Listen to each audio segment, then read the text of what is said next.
Rhinos Don't Eat Pancakes by Anna Kemp and Sarah Ogilvie.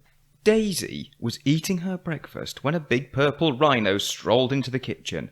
That's right, a big purple rhino. It was as big as a bus and as purple as a plum. It was also a bit peckish, so it took a chomp of Daisy's pancake and went upstairs. "Mum, Mum," Daisy called, "there's a big—" "Tell your dad," said Mum. "He'll catch it in a mug and throw it out of the window." "Dad, Dad," said Daisy, there's a huge—" "Shh," said Dad, "the spider can wait." "It's not a spider," Daisy shouted. "It's a big purple rhinoceros." But as usual, nobody listened. Meanwhile, the rhino made himself right at home. Daisy saw him in the hall and glimpsed him in the garden. She spied him in the bathroom and surprised him on the loo. But every time she tried to tell her parents, they'd say, "Shh, Daisy, can't you see? We're busy." Well, Daisy's parents were busy all week, so Daisy began to talk to the rhino instead. Soon they became good friends. They played hoopla and made pizza together, and the rhino tickled Daisy until she thought she'd burst. But Daisy's parents didn't notice. Until the pancakes ran out. "Who ate all the pancakes?" yelled Dad, looking straight at Daisy. "It was the rhino," she said. "Rhinos don't eat pancakes," said Dad. "Well, this one does," cried Daisy. "I saw him in the kitchen." "A rhino?" said Mum. "In the kitchen?" said Dad. "Yes," said Daisy. "Exactly." Mum and Dad roared with laughter. "Oh, whatever next?" they hooted. "Shark in the toilet? Oh, polar bear in the fridge?" "There he is, look," Daisy yelled. But Mum and Dad were so busy laughing, they didn't even notice. "Come on, Rhino," said Daisy. "I've had enough of this." Well, the rhino tickled Daisy with his horn, but she was far too glum to giggle. "Mum and Dad never listen," she sighed. "They are always a million miles away." Well, the rhino sighed deeply through his big purple nostrils.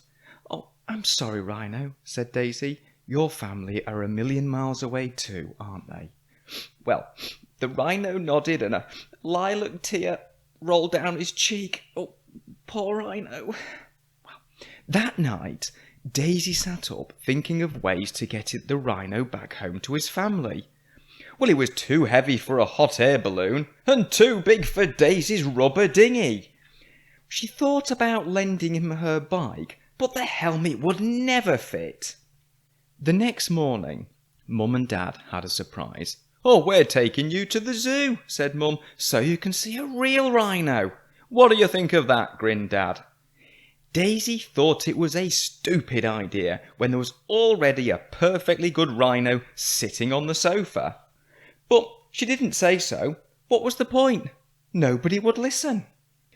Well, at the zoo, Daisy saw yellow giraffes, bright red parrots, orange and black tigers, and grass-green snakes. But she couldn't help thinking about her poor purple rhino. "Hurry up, Daisy," said Mum. "The rhinos are this way." But what was this? "Missing. Big purple rhino. Likes pancakes. If found, please call the zoo."